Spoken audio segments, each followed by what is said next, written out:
why your child is struggling in school and what you can do to help is what we are learning today. I hope you have your writing materials because at the end of today, you are going to be super empowered and you are free to ask your question. So I remember one time a parent reached out and she was frustrated. Oh, she had done everything within her power to assist her child academically, yet he struggles.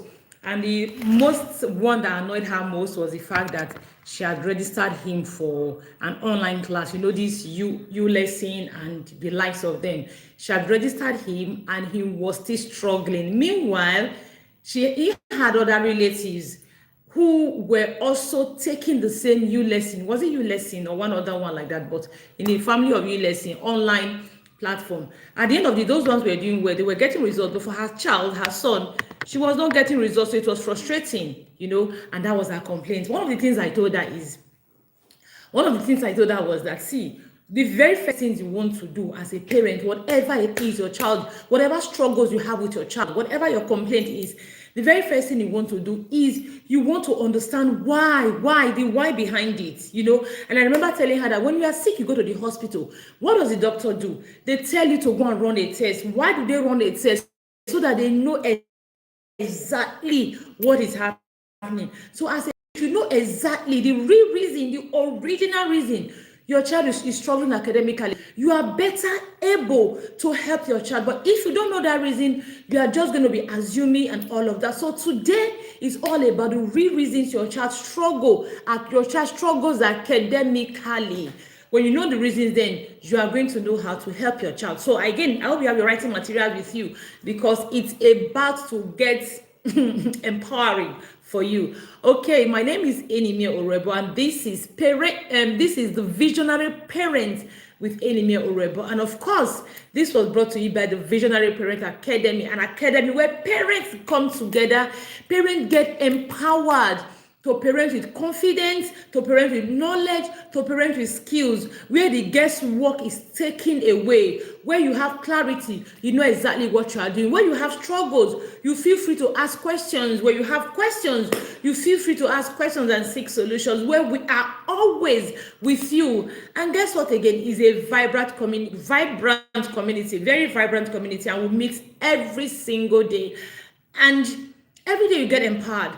Sometimes we feel, oh, what are we even doing there? I know it all. Hey, no, you may know it all, but you need a place that will always constantly remind you, that kinds of holds you accountable. That's one of the things we do. I remember a couple of for a while now, I've been so draggy. My productivity level has kind of dropped because I'm just kind of draggy. I'm not always in the productive frame of mind, or I'm not always my productive self. So I think the other day on Saturday, I was talking to one of the coaches in the Visionary Parents Academy, and she was asking me, I was telling her how I've been dragging, and she was asking me, do you do XYZ? I said, it used to be a routine. I used to do it routinely until I stopped over 2 months ago. And she said to me, you may need to go back to it. And it clicked. Oh, really? It is what it is. Really, really. That was a reminder. It's one of the things you will enjoy in the Visionary Parents Academy because you show up every day. You learn. Even when you feel, oh, I know it all, you get reminded so that when you want to slack, when you want to relax, someone is there reminding you of, hey, it is just it. So it's a community you want to be. And this was brought to you by the Visionary Parents Academy. And today is all about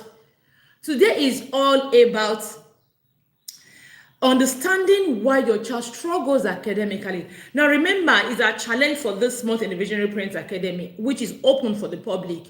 In the academy, every day, we have one activity to help our children do better in school, right? So this month has all been about that. And last week, we were talking about the mindset parents have that sabotage the children. Very many of us, we have mindsets that actually sabotage our children. I remember growing up, everybody had to be in the science class. Everybody had to study. Everybody had to be in the science class. Everybody had to study medicine, or sometimes law, and then maybe accounting and things like that, because that was the course that our parents felt okay was going to give us a better life, give us more options, empower us to be financially more opportuned. So everybody, so whether we're struggling medically in sciences or not, we were literally forced to study medicine. So even though that is no longer the case now, parents are more liberal. The truth of the matter is we still have a lot of mindset that kind of sabotage us. And so sabotage us and sabotage our children academically. So last week was all about the mindset that you have as a parent that make your children actually struggle, that come in the way of your child's academics. So this today is about understanding why your child actually struggles. Like I said, when you know why your child struggles, it is easier for you to meet that your child, because you know exactly what is wrong with your child. Now, I think I have about 8 reasons why your child struggles, and I am going to also tell you how to understand which of them is responsible for your child struggling. So you are not just going to learn why your child struggles, you're also going to learn the particular reason your child struggles. And if you're in the Visionary Parent Academy, all you need to do is just to send a reminder in the group that you want to get this document, why your child struggles, and the reason, so that you can use it and you get this document I am using for this class. Let's get going. I didn't want to start with this particular one, I wanted to take it later, but I just had to start with it because for me, it is one of the major reasons children actually struggle. Your child struggles because of your child is not ready for that class. They have not just because how do I put it? They are not, that class is too much for them.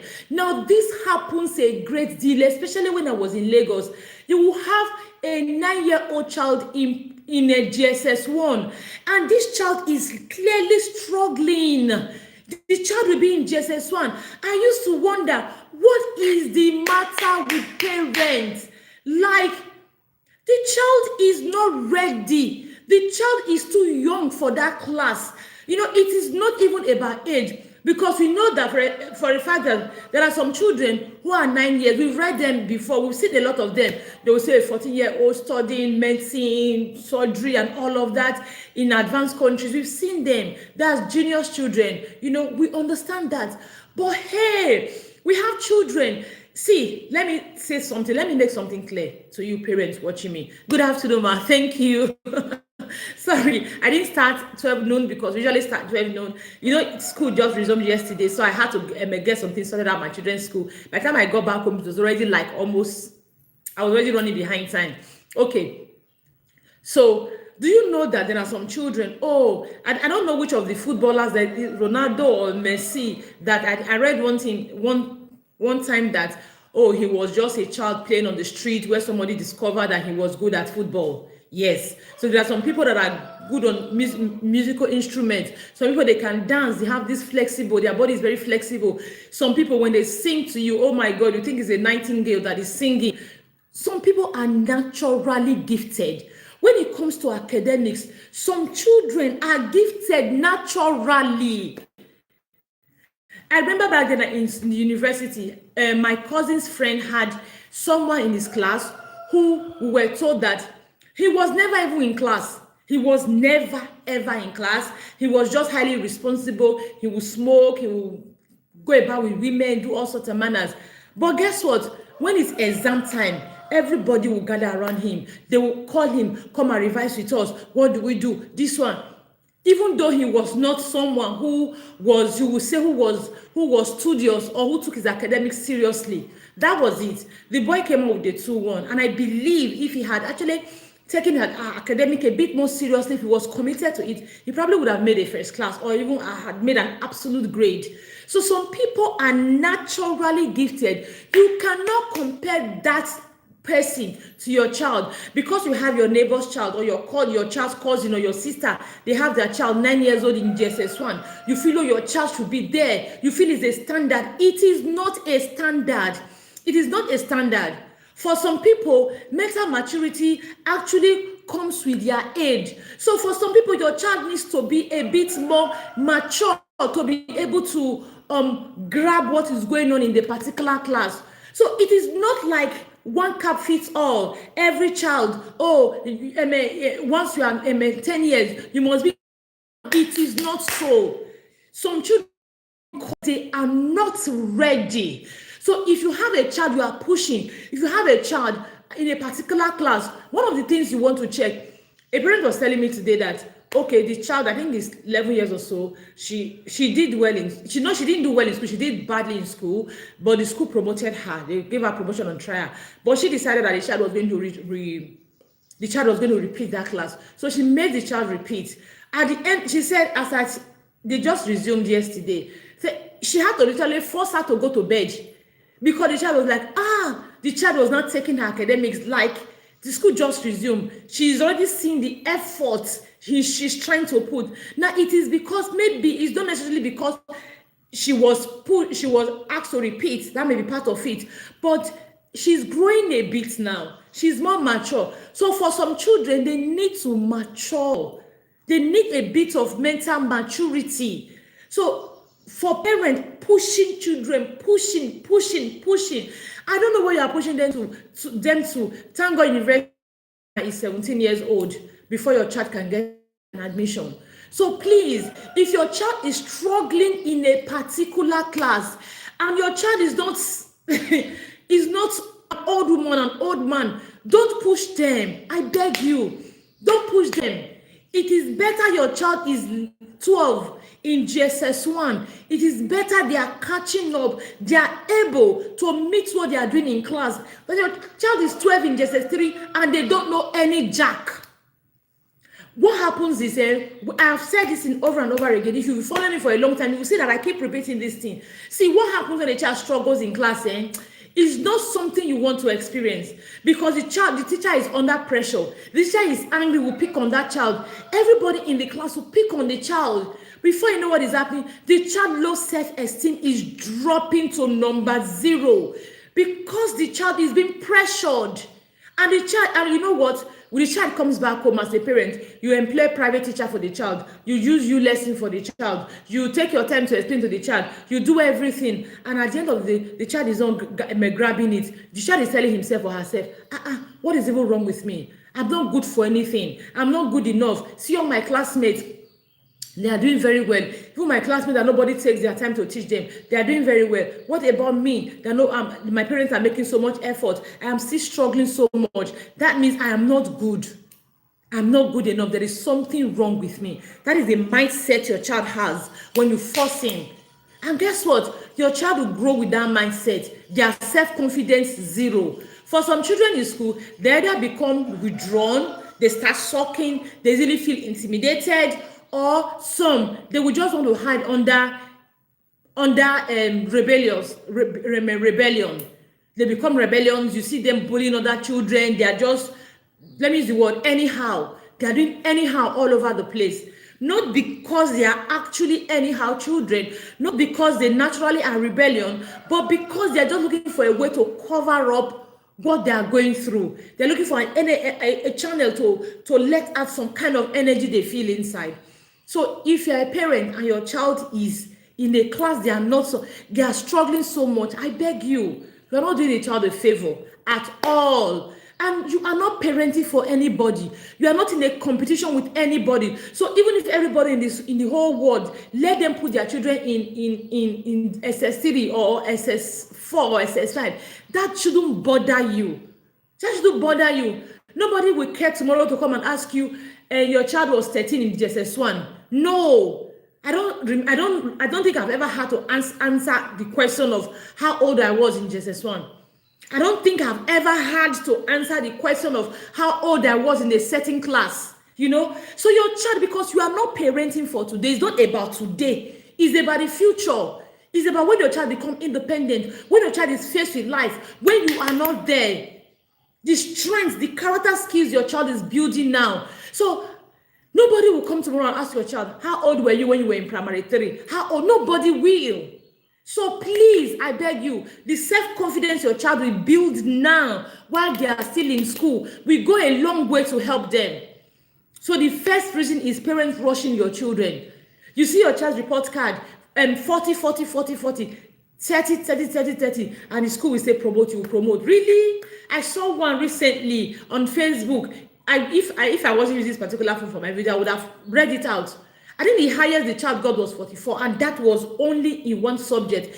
Every other subject they were 34, about 4 34s. The child even got a 12, 20s. Just imagine. And the person that posted it, I don't know if it was the parents or the school, asked, should this child be promoted? And guess what? 80% of the people, or even more, in the comment section were saying the child should be promoted. Promoted to where? To do what? And that parent, we actually want to promote that child because you don't want the child to feel embarrassed. Everybody else is being promoted. You don't want your friends to laugh at you. Or some people will say, we have spent money in that class. We don't want we don't want the child to don't to waste the money. Wow, you have spent money and your child is struggling. Let me ask you, will you say because you have spent money buying food and you realize the food is poisonous, you go ahead and eat it? I need to know. Will you say, oh, because you have spent money and you know that money buying food and you know that the food is not healthy, you are still going ahead to eat it? You are still going ahead to eat it? Please drop in the comment section if you will go ahead to eat the food because you have spent money and you realize the food is not good for you. Please let me see in the comment section so that I will know if it's okay or not. So if it's not okay, it simply means one thing that you should not have your child. You should not push your child forward to a class they are not ready for because you have spent money. That is one. Number two is weak foundation. No, thank you, ma. Weak foundation. Some children struggle because, I think I shared it the other time. It's like a ladder. One step. Some children struggle because even the previous class, they haven't learned it. Because, okay, when my kids were younger, they were teaching them now a name of an animal, place, or thing. Then when they got to the next class, they taught them, thank you, ma, no one eats poison consciously, God bless you, ma. They taught them now they are common nouns, they are proper nouns. Now, the other day she was telling me that, okay, let me use the one that is more relatable. I think when they were much younger, they told them weeds are plants that grow, unwanted plants that grow or something like that. When they grew older, they now told them that weeds are plants that grow in a place they are not. I don't know how they now put it. So they gave them a different definition. So they were now using water leaf as an example. Okay, when they were much older, they said weeds were unwanted plants. So when they grew older, they told them those weeds may be wanted, but they were not deliberately grown by people. You have a space, you grow your plants, weeds just come and grow. Remember in primary school, they told them unwanted plants. Now they've explained further. So because of that foundation they laid, they are building upon it. It is not abstract. So the first time my daughter tried to explain to me that weeds are not unwanted plants, I was not like, I know my daughter, my son, I said unwanted plants. Why? How? Because I was only with that first thing they taught them. I think that was what we also learned back then we ran. She now said, for example, water leaf. They are not planted, but they are wanted, right? I said, oh, yeah, it makes sense.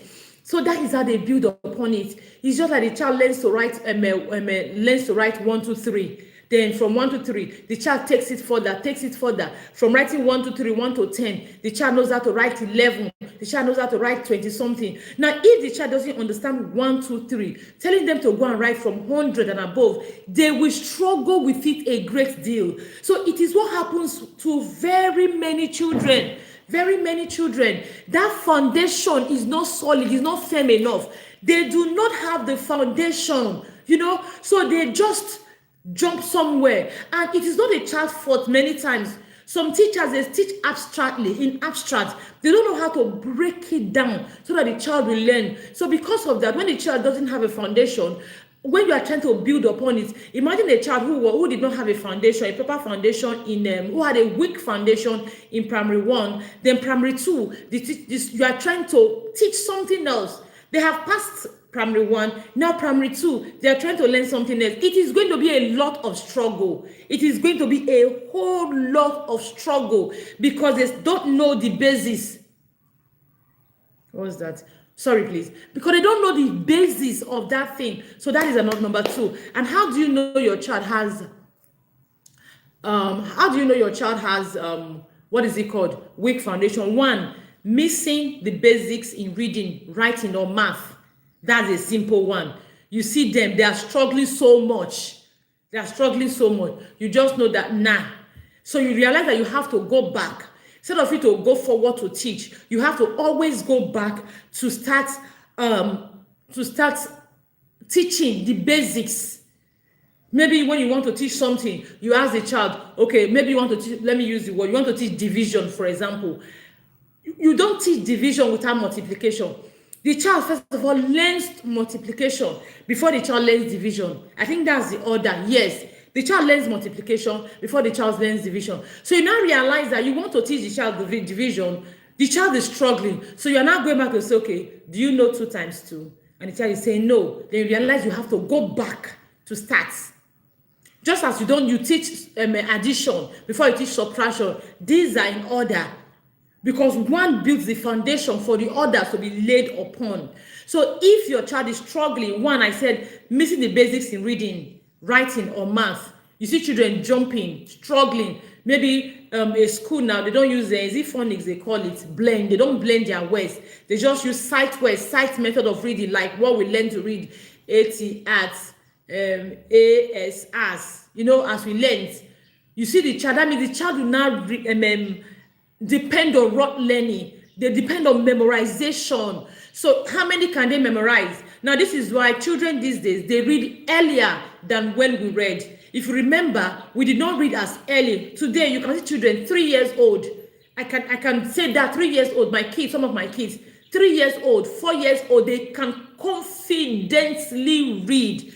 I can say that my kids, 4 years old, they read impressively. Like, I used to be like, really? It was later I got to know, because of the way they were teaching them, letter blend, sat, and they would have taught them over time, sound. They would have taught them sound. I think a whole term, they'll be teaching them sound. So when a child sees S, they see A, they see sat. So it's easy for them to actually learn. So a child who doesn't know that particular foundation, you start seeing them, they start mixing it. So you will know that your child missing the basics in reading, writing, and math. That you know that your child may be struggling with weak foundation. School keeps moving forward, but the child is still stuck at a point, which simply means that okay, someone said you aren't to whoop as. I don't know what that means. So you can see maybe the school, the class, they have done 1 topic, 2 topics, 3 topics. The child is still struggling with topic 1. The child still doesn't know. You bring the work, you realize that the class, they have completed about 4 or 5 topics. One of the topics, your child is still struggling, then you know that there may be a weak foundation. They are not catching up. Like I said, they build upon it. It's like the class is teaching fraction. They start with 1/2, right? They start with whole. When they start with whole, they now teach half. From half, they can teach with 2/3, 1/3, 4/3, 1/5, and all of that. They build upon it. So they will not they haven't taught whole. They are going to tell them 1/8. No. So you now realize that, okay, your child, they have taught them whole. They've taught them 1/2. They've taught them they've taught 1/3, 1/4, 1/5. They've taught all of that. Your child still doesn't even understand 1/2. This class is already teaching 1/8. Do you know that your child may have a weak foundation? They do not understand. The last one is learning leads to confusion, frustration, and giving up. Your child gets frustrated. They can't get it because they are not getting it. They get frustrated, they just give up. I'm tired. They are frustrated. And the reason they are frustrated is actually because they are not getting it. They are struggling too much. So if you notice these 3 signs in your child, you know that your child has a weak foundation. One of the things you want to do is you want your child to go back to that class. Or if you can get a teacher, or you can create your own time to take your child back to the rudiments of that subject, rudiment of the start from the beginning. Use everything, all the tricks we are teaching in the Visionary Parent Academy during this our challenge. Apply them. If your child has a weak foundation, apply them. If your child is motivated, if your child is enthusiastic, if your child is self-led, you can apply the tricks and your child will improve. But if you realize, oh my God, you don't have all that time, you can hire a private teacher to help you. You tell the teacher, before you even hire a private teacher, you have to tell the teacher that, hey, see, I think my child has a weak foundation. I need to assess my child. You just don't get private teacher to say, yeah, come on, I dump my child on you. No, you have to, they need to assess your child. Or you tell them your struggles. These are the areas I'm struggling with. Then they will do their assessment before they will know how to start. Number 2 is learning difficulty. Learning and cognitive challenges. We do not realize that children have learning difficulty. It is true. For some children, some things are very confusing. Some things are just like, they are just like magic. They are just like magic. They don't make so much sense to them for very many children. They can't fix it together, and it is not their fault. You will agree with me that there are things that you have tried so much and you are not good at it. So you need a specialized way to get it. So some children actually struggle academically. I will encourage everybody to watch this movie. I think like Stars on Earth. Like Stars on Earth. That movie will explain to you all you need to know about your child. If your child has a learning difficulty, it will help you understand. We have dyslexia, we have dyscalculia. Is that pronounce it well? We have a lot of other learning difficulty. So if your child has learning difficulty, there's every likelihood that your child will struggle. There's every likelihood that your child will write exams and they will not pass very well. There's every likelihood that your child will be, the classroom will not just, because they will not learn the traditional way. Now, if you're a parent, you follow patterns, you will understand. I was telling a parent the other day that, see, one of the ways you understand if your child has learning difficulty or not is to look at their motor skills. Some children that struggle with learning difficulties, they don't have fine motor skills. You know what that means? Oh, my pen is not here. Probably would have used it to explain. They can't give them a pen. They can't, their grip is not firm. Their grip is not very firm. Many children whose grip are not firm, they actually struggle with learning difficulties. Not all the children though, but the ones I have met, because I have not met all the children in this world whose grips are not firm. So, but the ones I have met, you will see them even when they do chores at home. You will notice that maybe they are doing dishes. It will not come out super clean. Maybe they are sweeping. It's as if you be wondering, you don't get hand. I be born under your hand. I don't know if you've had that situation before. Like I said, not every child. The ones I have observed, I noticed children who don't have fine motor skills, not because some of them really, they don't have fine motor skills because their parents did not allow them to develop it. You know, children fine motor skills, it work with their brain. Is psychomotor skills with the brain and the physical part of the body and the mental part of the body, they work together. So when the brain is active, the physical part of the body, talking about the fine motor, talking about the strength, the muscle, okay, not strength, now the muscles, and that's what I'm looking at. They are working together. So for some children, when they want to do things, parents don't allow them. You know, you don't allow them. When you allow your children, your toddlers to do small things on their own, hold their things, tie their laces, put water in bottles. Just there are small things you will do. Let them free. Not every time you want to help them. Those things help them develop fine motor skills. So some children imagine if a child whose motor skills was not properly developed, if that child is if the child is gifted academically, the child may not struggle academically. That is what I'm trying to say, may not struggle. But for some children, one of the ways to understand if your child has learning difficulty is to look at their fine motor skills. How do they hold their hand? Even some children, you will see the way they talk. You see them, they talk in such a manner that for a long time they'll have a bit of speech delay. Not really delay, They may not be able to articulate their words and all of that. Those are some of the things that you will look at for. Major things you will look at for is inconsistency in their writing, inconsistency in their spellings, inconsistency in their problem solving. Maybe a child goes to school now, they copy their notes. They can be seeing the board clearly. You are wondering, are you not seeing a lesson that is written on the board? They will see commas and they will see write it. You will be wondering, where is your, maybe they want to write the word, maybe don't write the word consumer now. You will see the letter E is missing or R is missing. You want to ask them, where did you take the R to? Where did you take the E to? You know, one time they can spell it very well. Another time they cannot spell it. Or you see a child, they want to write, I was there. And now they're writing D-E-R-E. Another time they write T-H-E-R-E.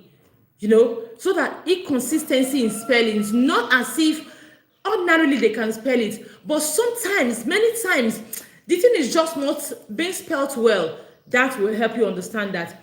See, your child may be struggling, or a child who can read the multiplication table one time, then the next day you come back again, they go back, forth.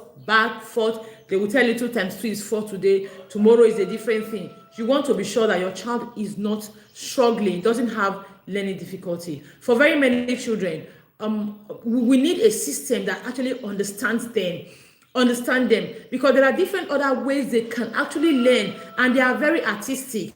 So there are different other ways they can learn, and there are so many other things they can do and amazingly well. And one of the things I always say to parents is that, see, children, when we send children to school, primarily, if you look at the history of education, academics, you realize that primarily it's for economic empowerment. I've said it 1,000,001 times, economic empowerment. That was why our parents insisted we studied sciences, we studied medicine, so that when we graduate, we'll get good jobs. See, today, it is basically primarily economic empowerment to go to school. So, and guess what? Those children who may not be super good academically, they can also be economically empowered. They can also get a lot of skills that will empower them, so much so that they will need the basics. They will get these basics, and they can stand and operate when any other person can operate. But you see, if they are struggling, they have learning difficulty, you don't have to just pressure them. At the end of the day, they are struggling so much. So number 3 is learning difficulty. Very many children have learning difficulty. They can be smart in some areas. You see their craft, they are smart. You see every other thing, some other things they do. They are super, super smart in so many other things they do. But when it comes to academics, you are wondering, you can't marry them. You don't understand why this particular person that is so smart in this area, why this particular child again is struggling so much in this area. You cannot reconcile them. Now it is because the child has learning difficulty. So if your child has learning difficulty as a parent, please know that your child doesn't learn the conventional way. So you have to find out how your child learns and help your child. Most time it's tactile learning. You know, is it tactile? Yes, tactile. I don't know. I'm missing up the words now. They learn through feeling, through touch, and through all of that. Now, apart from that, again, there is something they are special, super good at. Something that will lead them, that will give them that economic empowerment, that economic freedom that want them to go and learn in school. Please look for their interest, look for their passion. We see a lot of amazing things people do online. You know, I have seen these questions over and over again. People asking, how do you people even know your talent? I saw someone drawing, you know, he used pen and his hand to just rub something on the board, At the end of the day, he flipped the board, and he just drew the little girl that was standing beside him. In less than 5 minutes, he had drawn the girl, you know, and someone went under the comments to say, how do you people even know your talent? I saw another one time. The guy was, he used Ankara fabric. He pasted them on the wall, did something. At the end of the day, it came out to be a woman, a beautiful woman wearing a beautiful woman, I think I should look for those kind of videos and share. Look, a very beautiful woman. He made her with Ankara, and someone again asked under the comment, how do people even know your talent? Then again, today I saw someone made a shoe, a boot, absolutely beautiful, gorgeous. And someone again asked under the comment, how do you people know your talent? So I've been trying to understand my talent for the longest time ever. It is what happens because we are always boxing children. School. So children, they don't even have, they're just boxed.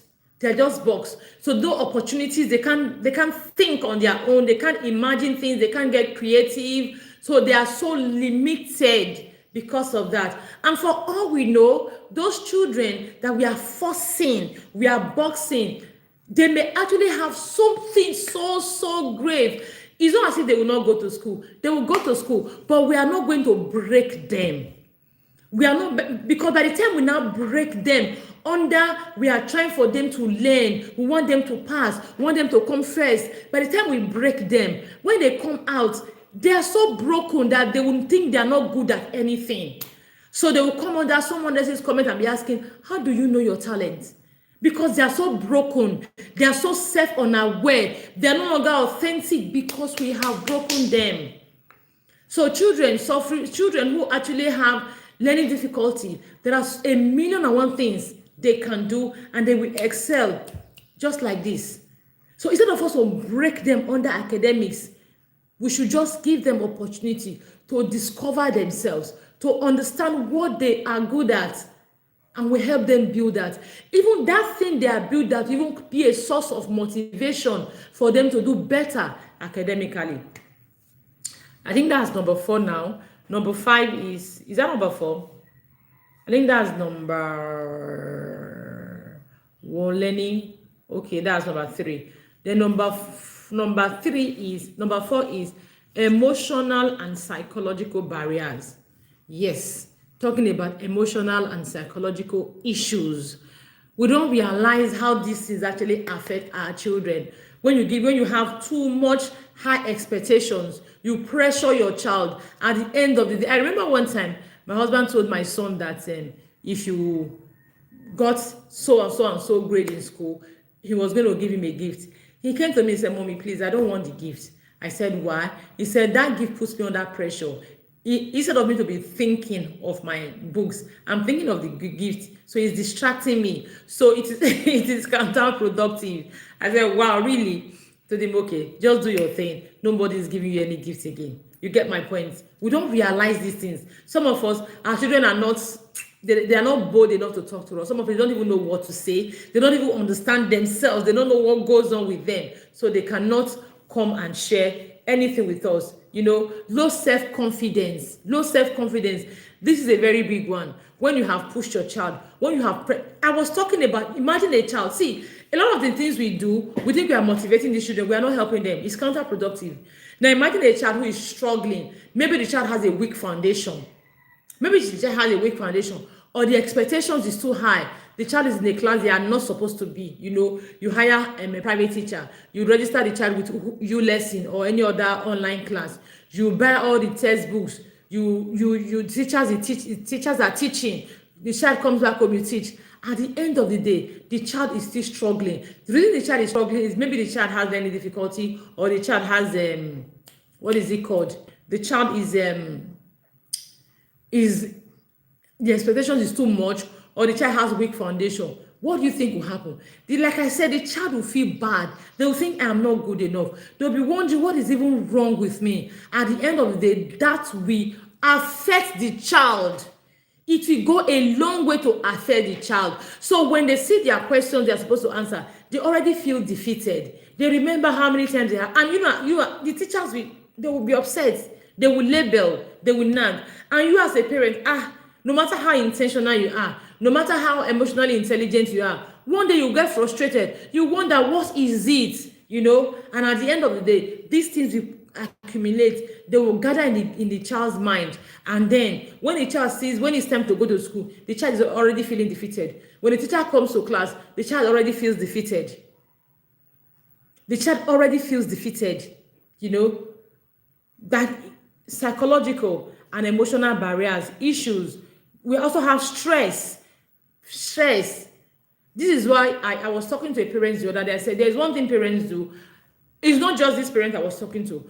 I remember back then in Lagos, I know parents whose children attend schools on the island and they were staying on the mainland, which means the school bus will have to come as early as 5:45 a.m. Then you take the children to school. And sometimes the school bus does not bring the children until like 8 p.m., 7 to 8 p.m. You know what that means? It simply means that the child spends, if the child is supposed to spend 8 hours in school, the child spends extra 5 hours on the road commuting to school. Are you kidding me? At the end of the day, the child is tired. They commute for over 5 hours on the road. In fact, they leave the house very early. They are sleeping, dragging their feet. They get into the school bus. And you know the school bus, they will not just take only your child to school now, except you want to charter the entire school bus. They won't take only your child to school. So what the school bus normally, what they do is, when they take the children who lived farther, as they are coming back, they are taking other children. By the time they get to school, it's almost school time. Sometimes they won't get to school and the assembly is over. You know, because some parents, that's why you see some parents, hey, please, oh, my son has not eaten, let him quickly eat. My son needs drugs, he's on drugs, let me eat and feed him. And my son is already many socks, only one pair, let me socks. Because some parents are somehow irresponsible. Is that money? They're looking for socks, they're looking for pants, they're looking for singlet. The school bus is there waiting, you know, because even when the school tells the bus that, see, don't wait for any parent more than 2 minutes. The parent, they will march to school like this, cause chaos, you know. So by the time that child gets to school, the child who leaves the house 5:45, the child will get to school 8 o'clock. How many hours? That's about 3 hours. The child closes, let's say, 4 lessons. The child leaves the school like past 5. Then there was already, past 5 or past 4. Once it's already past 4, there's already rush hour on Third Mainland Bridge. The child doesn't get home until 7 or 8. At the end of the day, the child is stressed. If that child is not naturally gifted, forget about it. The child is going to struggle and struggle and struggle. I always ask parents, why does your child need to go to this particular school? Why don't you relocate to that neighborhood? Is it not better you relocate to the neighborhood? Or you have your child come to a school near you, you know? That is not the only school. And for all you know, the schools near you may even be better than the school. So emotional and psychological barriers, one of the reasons, low self-confidence, the child feels they are not smart enough. You know, I've talked about the reasons why a child may feel that way, anxiety or stress, you know, pressure. Sometimes the stress and anxiety is also pressure from parents. Pressure, you have to come out in a particular grade, you have to do better, you have to do this, you have to do that, especially when they don't bother about the child's, the reason the child is struggling, and try to help the child know better, try to meet the child's struggling needs, because everyone has a need. So if your child is struggling, you want to understand your child's struggling needs so that you can meet the child's struggling need. So some parents, they don't know their children's struggling needs, so they are not meeting it. So for them, it's all about expectations. You must meet my expectations, you must do this, you must get good grades, you must be in science class, and all of that. All those can actually stress the child at the end of the day. Then yes, low motivation, because learning is not relevant, it's not fun, it's not. There are different types of motivation when it comes to children and academics. We'll share that in the Visionary Parents Academy. In fact, maybe I'll create a material for that. You know, low motivation, the child is not well motivated. That's number 4. Number 5, home environment. Another reason why children struggle is because their home, no support, no study, nothing. Children will struggle. See, let me tell you the truth. I have been telling parents for the longest time ever. I think I also mentioned it last week. If you have a child who is struggling in school, there is little or nothing the school can do. Take this to the bank. Forget what the school promised you. I will do this. Sometimes the proprietor will promise you something Guess what? They have a lot of. I was watching a skit earlier on, and the professor, the boy, was this Lai, is it Lai? This very tall comedian, Lai, I think it's Lai. So he was submitting a project, submitted this project, and his professor was telling him, go and write the project again. So he got upset, like, excuse me, sir, what is it? Do you want my life? Do you want my blood? What are you talking about? Do you know I have a lot of issues? I have relationship issues. I have these issues. I have that issues. You know, I was just laughing. You know, I was going to save the video and actually use it, but I realized it was using a lot of F words and all of that. That's the only reason why I may not actually use the video. It is true. It is super true. Even the teachers, do you know how many students they have in class? Some classes, they have up to 18. I remember in my children's school in Lagos, they used to have 18. I think 18 was I don't remember, 18. They have 2-3 arms, 18, 15, sometimes, you know. So one teacher, if your child is in primary school, one teacher usually teaches in primary school. In primary school, you have class teacher. In secondary school, you have other, you have a subject teacher. Now imagine in primary school, you have 18 one teacher taking 18 subjects. That means they have an 18 subjects. So they take like 6 subjects every day. 18 students. They take like 6 subjects every day. And most of those subjects, they are going to give classwork. They are going to give homework. So imagine if they give 3 classwork a day. 3 times 18. That will be how many that they will mark. And some parents will go to school. My son wrote, my son wanted to write come. He omitted the E. You still marked it. That is wrong. You are not competent. How can you mark a COM for my son when he meant to write COME? How do you? You know, some parents, every single thing, they are fault finders. They find every fault, every small fault. So teachers will not have 18 students, 3 classwork. Meanwhile, they gave homework the previous day. Sometimes 2-3 homeworks. Add to it, and they have to write lesson notes. They have to prepare reports, and then they have to. The proprietor will call them. They will tell them this child is not doing well. What is happening? They have to set tests. They have to set exam, and these same teachers, they have their issues at home. You have the one whose husband is having a side chick, and she's bothered about the side chick of the husband. You have the one whose child is not feeling well. She's bothered about the child. You have the one who was coming to school in the morning, and the bus she boarded the bus yesterday, and the bus charged her 1,500. So because of that, she left him with 3,000 naira today, only for her to get to the bus stop. The bus charged her 2,500. Now she's left with only 500. Thinking ahead, how do I get extra 2,000 to add to this money to go back home? She's thinking about that. You have the one who did not bring food to school because there's not enough food at home, or there's not enough money there was no time to make food in the house. Now she's thinking, and you don't expect that your child is struggling. No, now let's be realistic. I'm not saying it's not the work of the school. It's the work of the school. I remember back then there are schools where they have only 5 children in class. There are schools they have just 3 children. There are schools they have just 2 children in class. A teacher to 2 students. So if you want your child, a teacher, to genuinely be able to meet your child's learning needs, then you look for those schools where you have only 2 pupils, only 3 children in class, and they are sent 3 children to 1 teacher. That is fantastic. Go and do that. But if you put your child in a regular school where they have 15, 18 students in class, I beg you, as a parent, you have a lot of work to do. And your child is struggling. Please go and create a system at home. Go and create a system at home to help your struggling child. Don't expect school to do magic. No. Don't expect schools to do magic. So I watched a video one time of a woman. I think I still have the video in my phone or so. I don't remember. She was talking about how the son in primary school was given something to present during validatory ceremony, end of session ceremony. It usually happens in July or something like that. So the child was given something to go and learn, memorize, and then come back and present along his mates.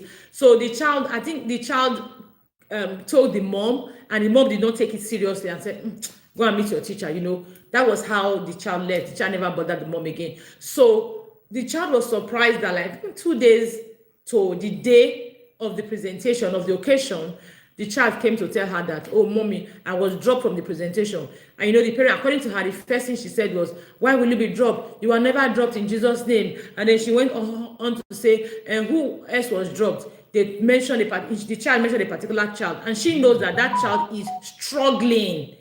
That child is really, really struggling. So she understood why that child may have been dropped. But her own child, who probably was smart, she didn't understand why the child was dropped. So she was not like, she was just, how we do, trying to, without understanding the root cause. This is what I'm talking about. Without understanding the reason the child was dropped, she was trying to motivate, trying to maybe blame the child. You are smart and all of that. Affirmation works on emptiness.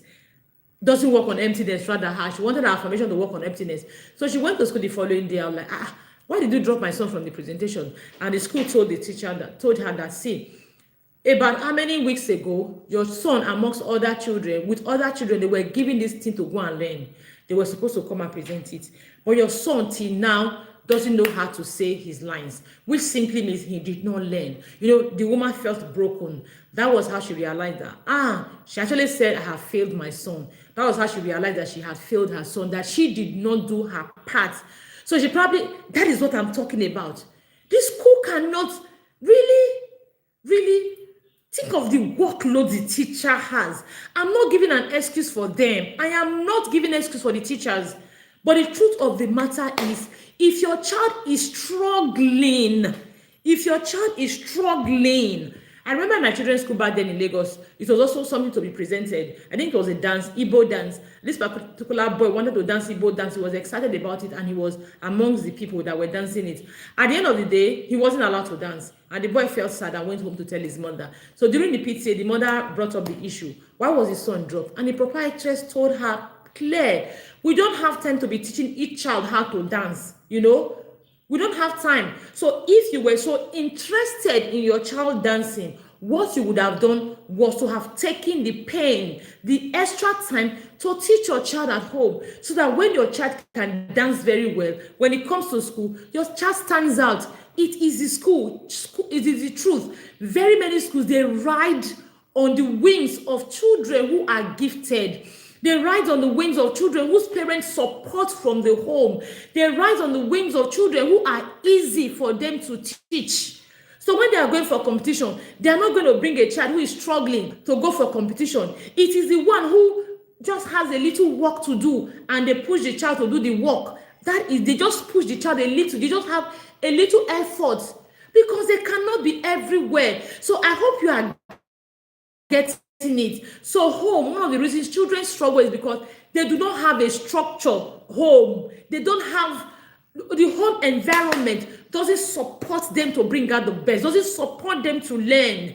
Very many parents go and read. So they tell their children, do you even know how your child learns? Do you know what your child struggles with? Do you know your child weaknesses? And guess what, my darling? If you tell your child to go and learn, they are going to carry a book or pick up a book they already know. Tell your child. I've heard parents say, my children love to read, They love to read. What books do your children love to read? See there. These are the books. All those small books. Okay, these are the books they love to read. These are the books your children will, if you say your children love to read, these are the books. These are all the books. Bring proper book for them to read. You will not see them read it. They will not read these proper books. But you see all these books, you can see them reading it morning to night. I have 3 kids. I know exactly, They will say, my children, I always love to say, I always love them and see my children reading. I always see them reading. Tell them to read books that will genuinely impact them. You will not see them pick up those books they read. So if you see, I'm not saying those story books are bad. They are not bad. I tell my children, those are leisure books. Those are books you read during your playtime. We have books we call leisure books in my house. They are the books you read during your playtime. They are not the books you read during your self-development time. There is self-development. It simply means you want to develop. You want to stretch yourself. You want to grow. So to grow, you push yourself. You apply yourself. You do the hard work to make you grow. So if you want to grow, you are going to pick the richest man in Babylon. You read the richest man in Babylon. You are going to read Still Like an Artist if you want to grow. Where are other books here? That's if you want to go. If you want to relax, you want to learn but relax while learning, you go to this kind of book. my hardcore science is a fun science book. You read all this kind of book, you learn, relax, you play, you have fun.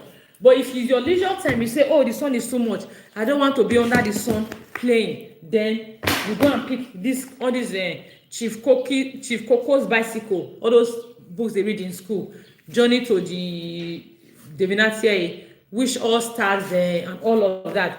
Those are the books you read. So for home, for very many parents, there is no support at home for their children.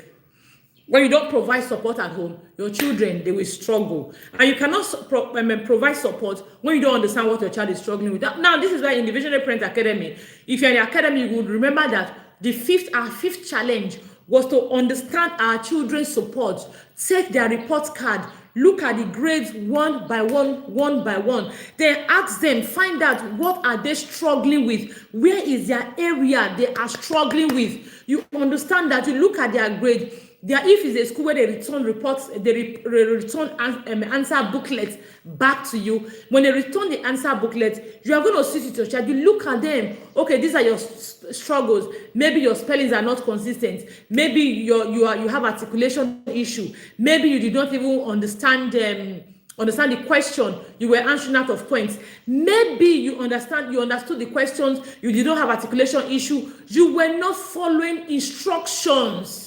You were not following instructions. No, you check it out. You understand what are your struggles. When you understand your struggles, you are able to provide support to meet your child's struggle. If you leave your child, go and read. I tell you, you are going to come back. So my child loves reading. My child loves reading. My child loves reading. You will see your child loves reading. At the end of the day, it will not reflect in the academics. Why? Because they are not studying. They are just reading for leisure.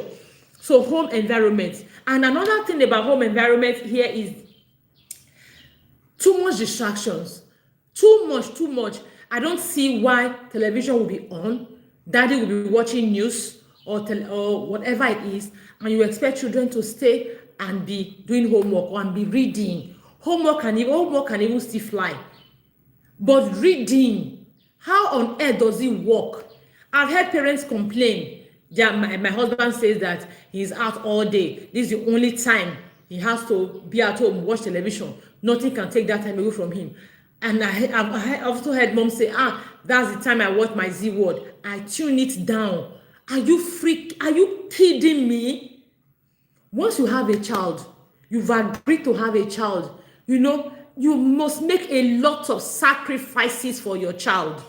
That news can wait. Go and think of where they do the replay of the news. That Z Word can wait, or which one do they watch now? Go and find where they do the replay of it. Really? Just to come, so is Z Word you will now report that you spent your child's reading time doing Z Word. I know, I understand the fact that you want to get back home. You too want to rest. After all, body not be firewood. You want to have a good time. Now you they make the money. So sometimes you really want to okay, let me also chillax. I get all of that. But when you have children, my darling parents, when you have children, your world literally revolves around them. They are the ones that will dictate until such a time they are grown. They are out of the house. They are literally the ones that will dictate how you structure your environment, the structure of your environment. When my kids were much younger, we didn't have glass tables and all of that. We didn't have breakable plates because I had young children. They were the ones dictating how I should structure my home. Even till now, if you see this place, my family lounge, where I'm supposed to put chairs and family relax, because we have another living room downstairs, the family lounge. But if I turn my camera around, what will you see? This is reading table. This is reading table and chair here that they've turned to something else. This is reading table and chair. That's one. Another reading table and chair here. That's two. Another reading table and chair here. Can you see? Plus this one. I am here. You know why? Because they literally dictate. This is like a playground for us. Till such a time that they're probably grown and out of the house, then we cannot make this place. Or such a time that, okay, maybe they are grown and out of the house, or we don't need all these reading tables again, because they have their rules when we are supposed to put the reading table, but we have a time we read together. So we are all here until such a time this place remains like this. So if you come to my house and think, your family lounge is such a mess, now your mess, leave am. Leave am, na my mess. I gladly love it being messed up, as long as it is fulfilling the purpose which it is here. So that is it. Okay. So please make sacrifices, minimize distractions when your kids are home. That way, you are not going to be one of the reasons why they are not learning. Stress at home, arguments, financial struggles affect focus. Absolutely true. Absolutely true. See, I tell parents, there are things you talk to your children about, but see all those your constant complaint, constant nagging, you complain up and down, you tell your children, they affect your children a great deal. Someone will say, oh, I will just drop out of school because my parents cannot afford it. My parents, I'm too much burden on my parents, so let me just drop out of school. I beg, I don't even care about school because it's too much burden on my parents. You see all those complain? Yeah. I hear children say things like, even my son joined them to say, this school, they like too much money. I sit him down and tell him that, what is they like too much money? How do you define they like too much money? I know that I have never said that. My husband has never said that. I know that he picked that from what people are saying outside, what his classmates they say in school. Maybe the school, they ask parents to pay for something. They'll say this school, they too like money. Every time money, money, money, money. So he picked it up and he joined them to be saying it. I had to tell him, see, if we are not forced to remain in the school, right? They are giving us value. That is why we are there. If they no longer give us value, we are no longer going to be there. So anyway, that's a discussion for another day. It's already 1 hour, so I want to rush the remaining 3 topics, 3 reasons. Another reason is school teaching factors. Now, this is super important. 1, overcrowded classrooms lead to individual attention. I've talked about this already. Whether the classroom is overcrowded or is not overcrowded, the truth of the matter is, a teacher, there's little your teacher can do if your child is struggling. There's little, because they have a whole lot of children to attend to. So that's number 1. Number 2 is learning style. The teacher is likely going to teach the way he or she learns. That's one thing. And when a child is struggling, the child's learning style is one of the tools in the toolbox you are going to assess to actually teach your child if your child is struggling. So very, very many teachers, they don't even know what learning style is.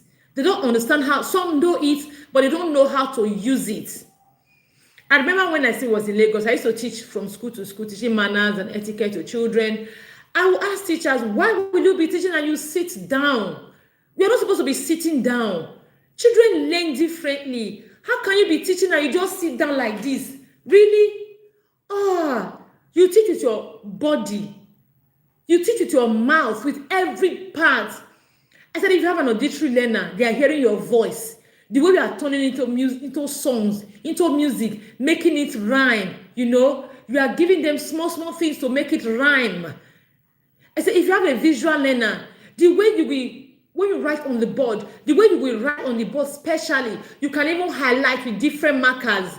Help visual learner learn. Even if you don't have you are not writing on the board, there is a way you tell stories. You know this song, Vivid Imagination. That's the only line I know. There's a way you tell the stories. I said, do you know why we have adjectives? For example, they are to bring stories to life. They will describe, I said, someone can describe something to you, and when you are going, maybe someone will describe describe a human, somebody, another person to you. When you are going, you'll be looking out for it. If you have 2 people, they will tell you, okay, I may go there. When you are going, you see one old man wearing white. What happens when you see 10 old men wearing white? You will not know the particular one. But when they describe it, you see one old man. He's frail. He uses walking stick. The way he walks as if he is dancing. Then he's, what is it called? He's wearing a papa's cap.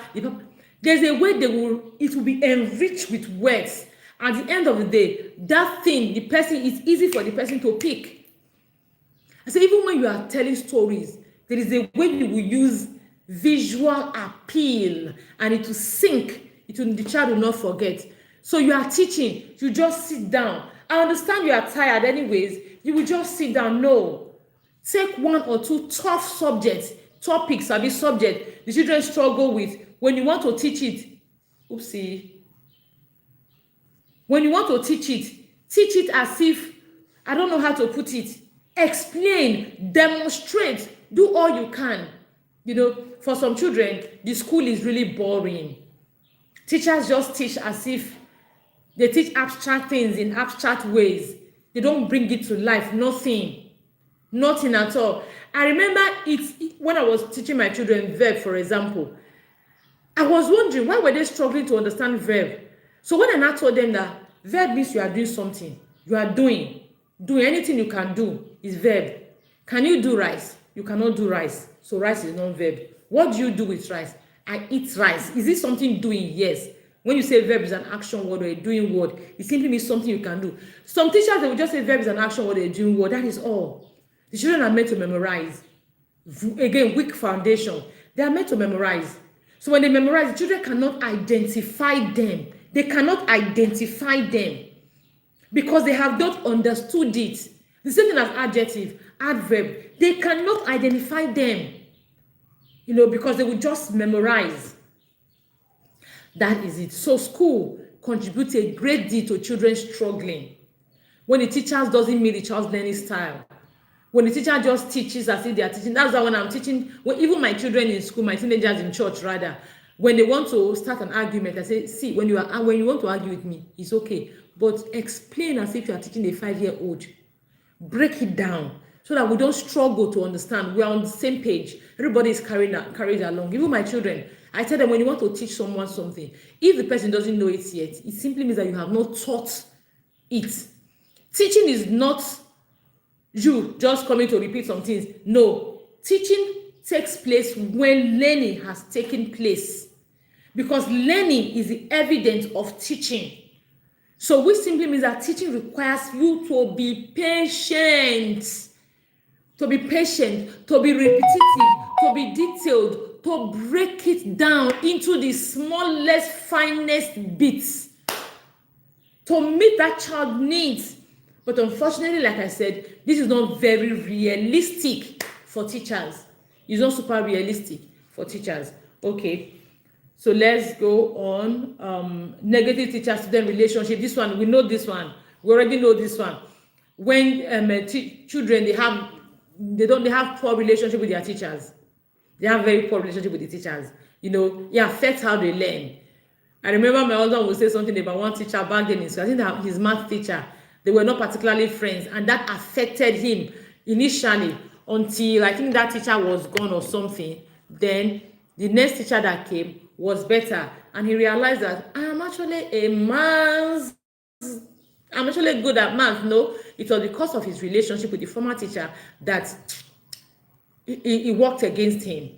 So that is it. For very many people, when your children have poor relationship with their teachers, it's going to affect how they learn. Because when they come to class, they see the teacher, they are angry. All they think is, this teacher, big head. Instead of them to focus on what the teacher is teaching, they're angry. It's their anger. Or maybe they wish the teacher evil. That is what they are thinking all through in class. See this one, see the way he talks. I better get out. I better leave here. That is all they think. So when they have a bad relationship with the teacher, it's going to affect them. Now, this is where one of the things you do when you start school, you are meeting your child's teacher so that all of you can be on the same page. Of course, we know about physical and health factors can affect children. Now, this is where parents don't get it right. Let me quickly share a few. One is poor nutrition, skipping breakfast. When children don't eat to school, I've heard parents say this several times. So my children don't like eating to school. Even my older son, he doesn't like eating to school. We have to you eat, no matter how light it is. No matter how teeny-weeny light the food is, just have something in school, in your stomach. For a lot of reasons. I remember my dad's friend shared something with us a long time ago that one time he was traveling and he had an accident. He didn't eat. He got to the hospital and the first thing they asked him, thank God it was not a fatal accident, They had to force him to go and take Coke before he was able to get treatment. Since then, he learned something to always have food in his stomach when he's traveling or anything. In the morning, he must have food in his stomach. You can't tell what will happen. God forbid bad thing. If it was a terrible situation, he probably wouldn't have made it out because he didn't have food in his stomach. He may even have been too weak for anything. So that aside, when you don't eat, today I didn't eat. I needed to do some things in my children's school. So I got there, I realized I needed to go to town, go out to do the things. So I went out, and at the end of the day, I was super weak. That I was coming back, the first thing I did was to buy a bottle of Coke somewhere to drink to regain my energy. So here am I right now wondering, a child who doesn't eat to school, what happens? Please encourage your child to eat, no matter how little the food is. A cup of tea, just drink, have something, because low energy will affect will affect your productivity in school. Another thing is they don't sleep enough. I've heard children tell me, teenagers tell me, they don't sleep till 1 and they wake up 5 o'clock. What are you doing? I was chatting with my friend. Now this is a child. I think she should be in SS2 now. And then when we moved there, she was in GSS3. We moved there, she was in GSS3, then SS1. She should be in SS2 now. You don't sleep at night because you are chatting with your friend. Are you kidding me? And I told her, you are smart academically. But I think if you learn to apply yourself more, if you are more intentional, you will see that, in fact, you self not go see your own back again. Really, not enough sleep. Sometimes they are watching television. I've been to a home before where the parents go to bed, the children, they wake up in the night, they are watching television. They lower it, they bring it down, they watch television till maybe 1 or 3, they go and sleep. These are children that will still be expected, they'll be required to wake up 5 a.m. the following day, watching television. It doesn't start automatically. No structure in the home, not enough sleep. When children don't have enough sleep, they are just grumpy. Nothing is entering their head. When they are tired, those kind of states, nothing works. So make sure your children they eat well. Make sure they have health, they have proper sleep. And the one I wanted to talk about emphatically when it comes to physical health, I remember the book Gifted Hands. That's the book we are reading in the Visionary Parent Academy this month. By the way, if you are not in the Visionary Parent Academy, you are not planning to join next year, you are not doing well. You are not doing well. You must join next year. You can't afford to parent alone now. Really? It takes a village. We always say, what is the village now? Who is the village now? The Visionary Parent Academy is a vibrant community. It's a vibrant and practical community, no judgment zone. So please, my darling parents, just send a message on how you can join. In fact, I think I should go and learn how to market so that when I'm explaining to you, you will just understand. It's a very, very helpful. It is going to transform your parenting.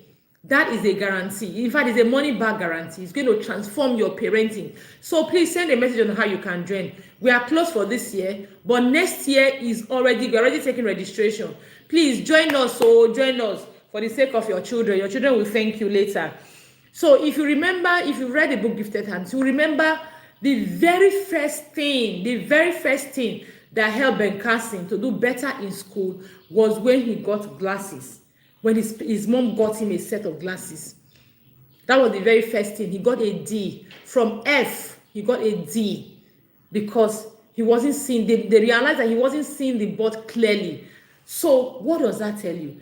Your children may actually have some health factors that you may not know. So after this class, go and ask them. If they are struggling, ask them. Make sure they hear well. You want to see if they hear well. You want to see if they see well. Sorry, please. You want to be sure they see well, their vision, they have clear sight, or they are hearing well. Those will help a great deal. And if you have a struggling child, I would have added this to school factor, I forgot. If you have a struggling child, please talk to the teacher. Sitting arrangement is key. They cannot afford to sit at the back where they are always distracted, where other children are always making noise, they're always distracted. No. Talk to the teacher. They need to sit in front. And if they are very active children, they need to sit beside the teacher. You know, teacher just needs to know how to help them so that their focus can increase, their concentration can increase, and they can learn better. So you also want to rule out the fact that your child can see very well, your child can hear very well when it comes to improving their academics. Those are not what is affecting them. Now, another reason is peer pressure. This is the 8th reason. Peer pressure. Peer pressure. I read one time on Facebook. I don't know if you know Irene Bangwell, the girls' coach. She shared something that when she was in school, there was a girl that used to bully her because she was good. So she used to come out top in class. She used to get good questions and all of that, and get her questions correctly. So the girl used to bully her. For some reason, that kind of person growing up, I didn't follow up the story to get the details, but I bet you she will not even want to do so much well. She may want to just face some questions, deliberately face some questions, so that she will not be bullied. Peer pressure,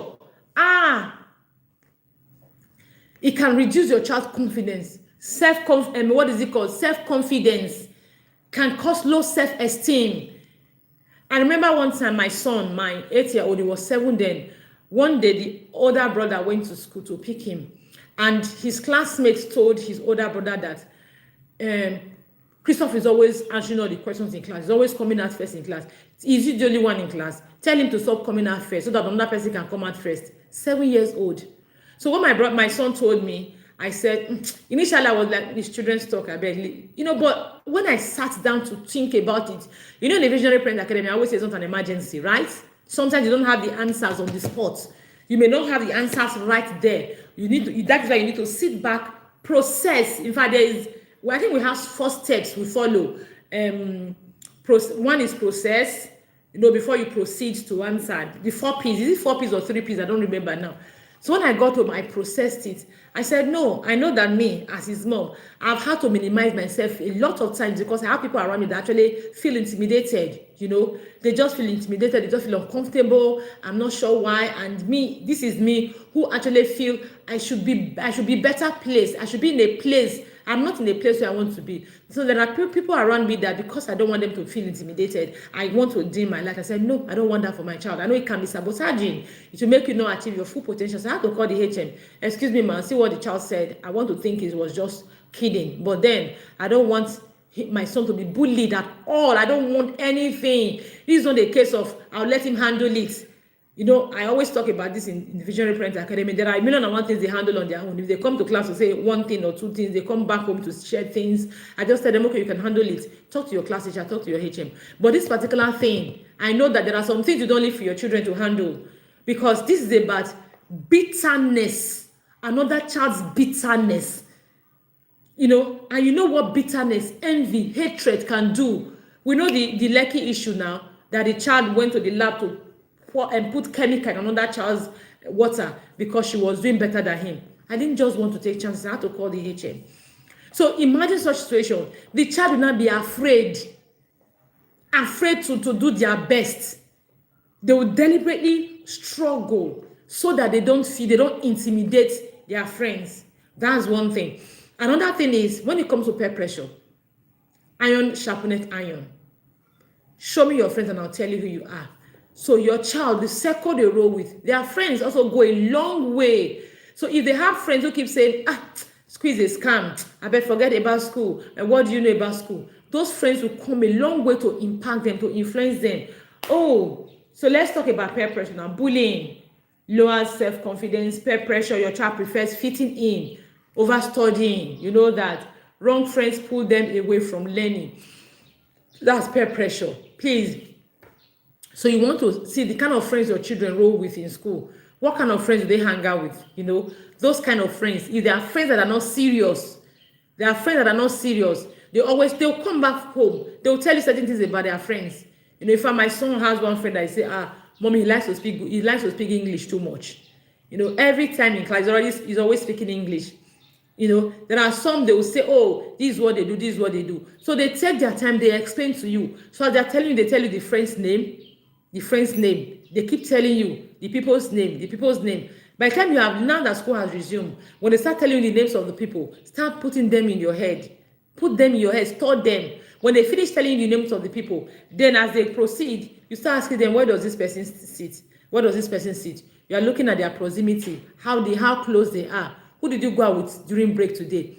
That will help you. Remember, they have told you the character of some of the children some of the students in their class. They've told you the character of them. So without judging, without even telling them, don't follow this kind of person, don't follow this kind of person, you have understood the kind of people. You can even write them down. Okay, they said Ambrose. Ambrose is the one that is always insulting. Like my daughter, she has a girl in her class that is always insulting the teachers. Sometimes she even says it for the teachers to hear. She says it and the teachers here. She's always been sent to the classroom. That kind of a girl. You just note her name. And maybe after the first week, the second week, you can ask them, where does this person stay? Where does this person sit? If they are close by, you note that. Then when you begin to ask them, who did you go out with? How was your break time? So what did you do? What fun? Who did you hang out with? And all of that. You begin to know the people they are hanging out with. Are those the ones that are always talking about Yahoo? Are those the ones that are always talking about squeeze a scam? Are those the ones that are always talking about BBL or BB Niger and all of that? It will help you know the kind of friends they associate with. That will determine what you are so going to see there academically. If they hang out with those kind of friends that are negative, there's every likelihood that they will be influenced, So you want to look at peer pressure.